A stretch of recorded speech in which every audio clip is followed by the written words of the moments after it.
Olá, meus alunos do terceiro ano, tudo bem com vocês? Ótimo! Hoje estamos aqui para fazer uma correção no livro de português da página 81 a 86. Acompanhe com a sua professora. Na última aula, nós falamos sobre o texto teatral, o texto que é escrito para encenação em palco. Então, nós tivemos a história do Léo e da Celeste, da desilusão. Lembram disso? Bacana! Então, vamos acompanhar. Na página 81, o que está perguntando para nós sobre o texto? Neste trecho, depois da última fala do narrador, aparece a palavra fim. Aqui no cantinho, ó, que você observar, no finalzinho dele tem a palavrinha fim. Olha aqui no final. Ó. Tudo bem? Viu aqui? Joia! Vamos ver o que pergunta sobre ela. Você já tinha lido algum texto em que essa palavra aparecia no final? Se você já tinha lido, você coloca sim. Se você não tinha, você coloca não. Se você já tinha lido, você coloca o nome do texto. Bacana? Imagine que você vai ver a peça Sonhos no Teatro, feita com base nesse texto teatral que está escrito aqui no livro. Você acha que a palavra fim seria falada por algum dos personagens? Por quê? Geralmente numa peça teatral não é falado o fim, não. Como é que a gente sabe que o fim acaba? O personagem termina de falar a última fala e eles saem do palco. Eles não falam fim no final. Eles saem no palco e aí dá a entender à plateia que a peça acabou, mas eles não falam o fim. No teatro, como os espectadores sabem que a peça chegou ao fim dessa forma, os personagens saem de cena e voltam de mãos dadas. Com isso, a cortina atrás deles é fechada. E aí a plateia sabe que a história acabou. O que você achou do texto? Por quê? Se você achou ele bom, você coloque aqui. Se você não gostou, você também coloque o não e justifique logo depois. Depois, você percebeu que não aparecem indicações de onde acontece a história? Essas informações são importantes para montar a peça, porque elas podem ser inventadas quando não aparece no texto original. Isso mesmo.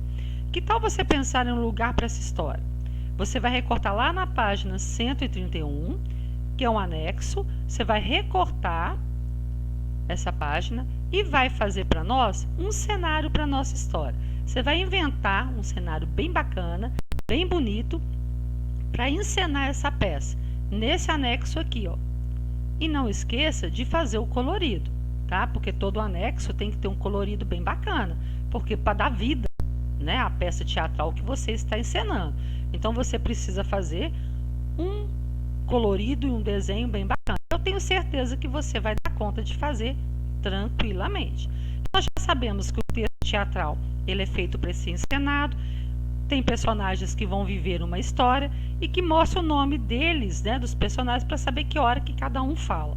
Por quê? Porque a gente está lendo o texto.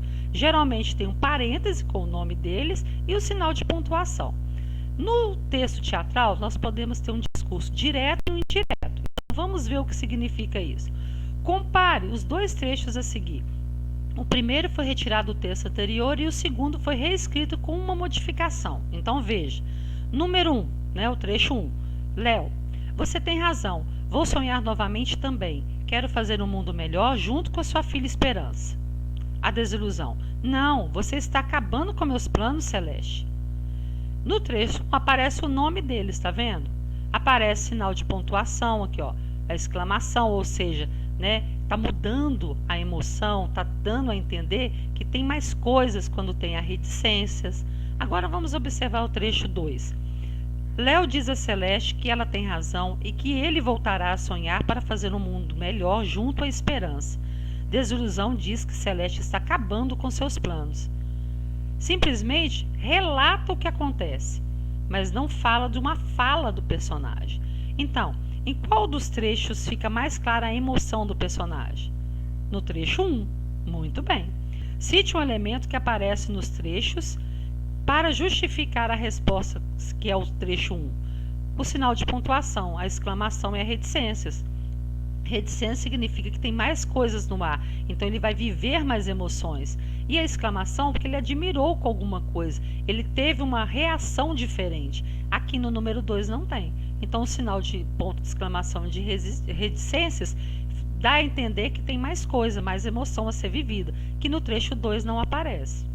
Apuros do Marquês. Acompanhe a leitura. Enquanto Narizinho e Emília eram conduzidas à casa de Dona Aranha, Pedrinho, o Visconde e Rabicó tomavam a direção da Floresta Vermelha, a mais linda floresta de coral do reino. Deve ser lá que moram os polvos, disse Pedrinho. Quero ver se levam um para assustar tia Anastácia no sítio. O Visconde ia abrindo a boca para dar sua opinião sobre os polvos, quando um grito agudo o interrompeu. Era Rabicó. Ao passar perto de Ouriço do Mar, o bobinho julgou que fosse coisa de comer em nhaque. Agora berrava com desespero, com o ouriço espetado na boca. Pedrinho correu em seu socorro e só a muito custo pôde livrá-lo do terrível bicho. Bem feito, advertiu. Quem manda ser tão guloso? Comporte-se como Visconde que nada acontecerá. Rabicó respondeu soluçando e ainda com uma lágrima pendurada nos olhos. É muito fácil ser bem comportado quando não se tem estômago, mas eu tenho um estômago que vale por 2. Por mais que coma, eu sempre estou com fome e hoje ainda nem almocei. Pedrinho teve dó dele, pois como brinco e contente-se com isso. Agora, né, tadinho, como brinco e contente-se com isso, porque não há mais nada por enquanto. Sem esperar a segunda ordem, Rabicó devorou o brinco de amendoim com casca e tudo. Não perdeu um farelinho, depois lambeu os beiços. Quem são os personagens que aparecem nesse trecho da história? Aparece o Pedrinho, o Rabicó e o Visconde, e são citadas Narizinho, Emília e Dona Aranha. Por onde os personagens estavam indo? A Narizinho e a Emília iam para a casa da Dona Aranha. O Pedrinho, o Visconde e o Rabicó estavam indo para a Floresta Vermelha. Isso mesmo. Por que o Rabicó gritou, coitado? Ele gritou porque ele pôs a boca no ouriço do mar e o bicho machucou. Por isso que ele acabou gritando. Marque um X no item correto. Na opinião de Rabicó, o Visconde Sabugosa era bem comportado, diferente dele, né? Por quê? Ele era o sabuco de milho? Não, não era por isso não.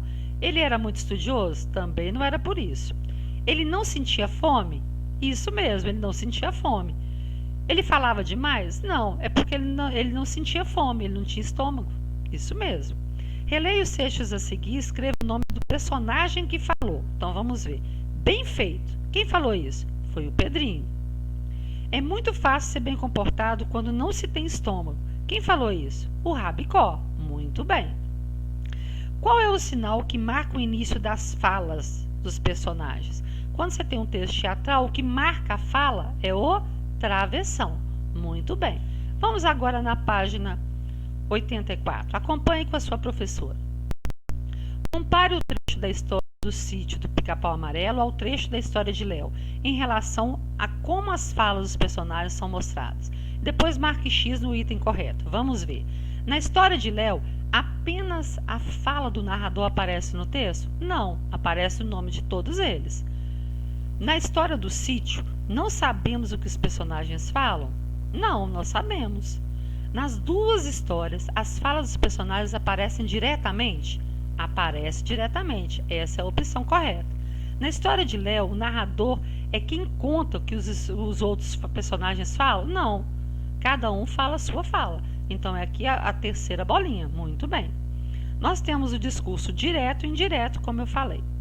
Quando uma delas, a fala do personagem, aparece diretamente no texto, nós falamos que é um discurso direto, ou seja, tem o nome do personagem e logo em seguida já vem a fala dele. Ou tem o travessão e logo em seguida ele fala. E você cita quem é que está falando na história. Então nós chamamos de discurso direto. O discurso indireto é quando a fala não aparece diretamente.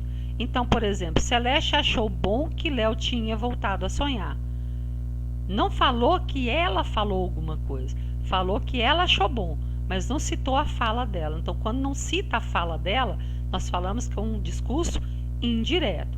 No discurso direto, geralmente você vai observar que tem travessão e o ponto final, ou seja, os dois pontos, logo depois do nome da pessoa. Então, vai ter o travessão indicando que é uma fala e vai ter os dois pontos depois do nome da pessoa, que significa que aquela fala pertence a ela. Então, vamos observar aqui. Observe o trecho a seguir, retirado do texto Sonhos, e transforme o texto em discurso indireto, ou seja, sem citar que é a fala do personagem.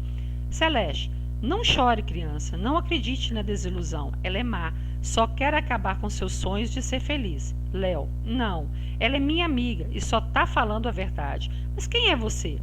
Como é que nós vamos transferir isso sem escrever o nome deles aqui direto? Então vamos lá. Podemos.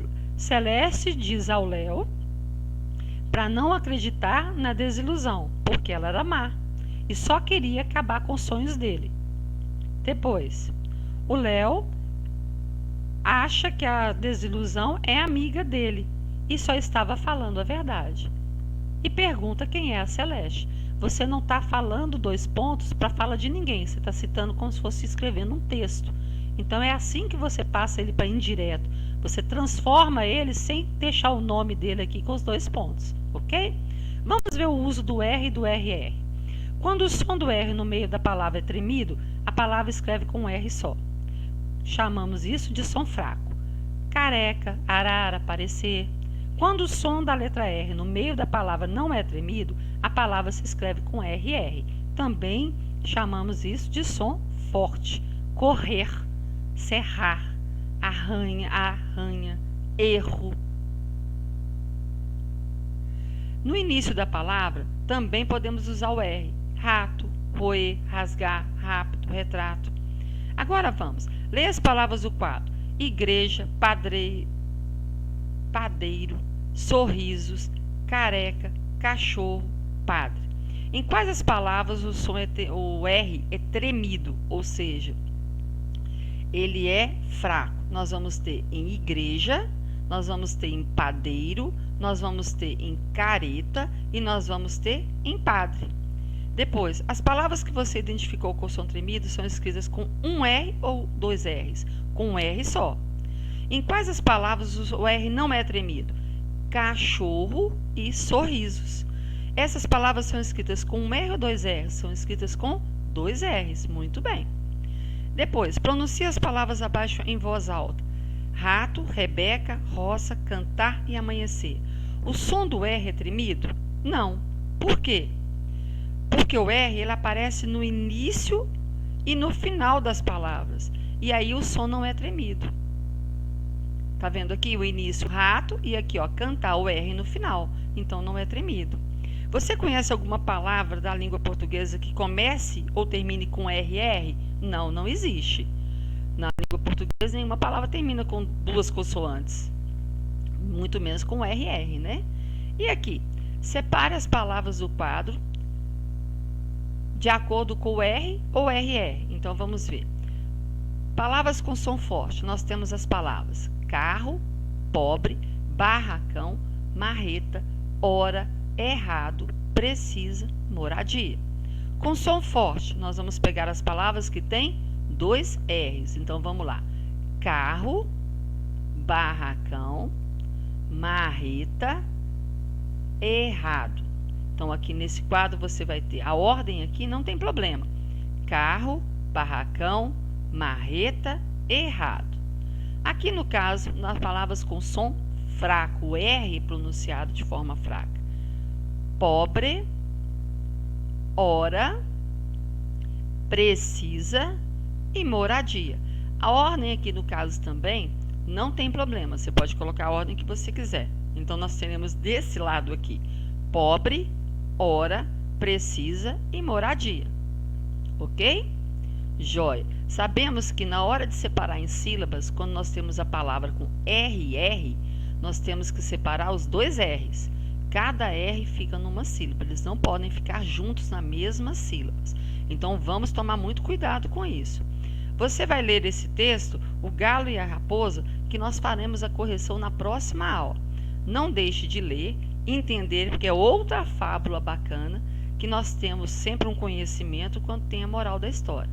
Por quê? Porque esse conhecimento é adquirido, é passado esse conhecimento para todas as pessoas. Então, a gente tem que entender a história direitinho. Não deixe de ler e acompanhar, ok? Bom trabalho, faça a correção, não deixe nenhuma palavrinha errada. Se precisar, assista novamente para você escrever as palavras certinhas, tá bom? Faça com calma um bom trabalho e até a próxima. Um grande beijo da sua professora. Vamos acompanhando para fazer a correção, ok?